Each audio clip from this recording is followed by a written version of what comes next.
اعلیٰ حضرت امام احمد رضا خان علیہ رحمت الرحمن کے بھائی مولانا حسن رضا خان، انہوں نے اشعار کی صورت میں یہ کربلا کا جو واقعہ پیش آیا، جو اہل بیت اطہار نے قربانیاں دی، ان کا ذکر کرتے آپ فرماتے ہیں باغ جنت کے ہیں بحر مدح خان اہل بیت، تم کو مزدہ نار کا ہے دشمنان اہل بیت، اس زبان سے ہو بیاں عز و شان اہل بیت، مدح گوئے مصطفیٰ ہے مدح خان اہل بیت، ان کی پاکی کا خدائے پاک کرتا ہے بیان، آیا تطہیر سے ظاہر ہے شان اہل بیت، ان کے گھر میں بے اجازت جبرائیل آتے نہیں، قدر والے جانتے ہیں قدر و شان اہل بیت، رزم کا میدان بنا ہے جلوہ گاہ حسن و عشق، رزم کا میدان بنا ہے جلوہ گاہ حسن و عشق، کربلا میں ہو رہا ہے امتحان اہل بیت، پھول زخموں کے کھلائے ہیں ہوائے دوست نے، خون سے سینچا گیا ہے گلستان اہل بیت، کس شقی کی ہے حکومت ہائے کیا اندھیر ہے،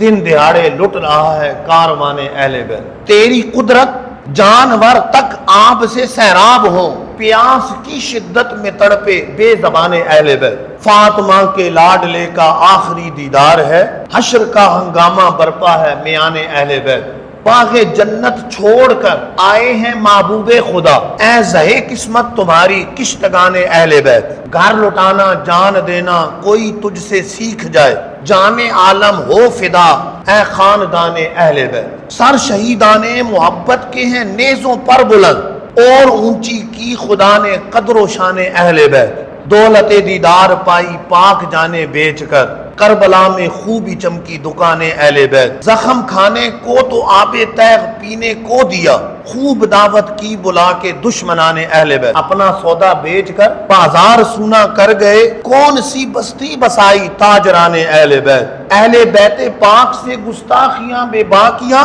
لعنت اللہ علیکم دشمنان اہل بیت۔ مولانا حسن رضا خان آخر میں کہتے ہیں بے ادب گستاخ فرقے کو سنا دے اے حسن،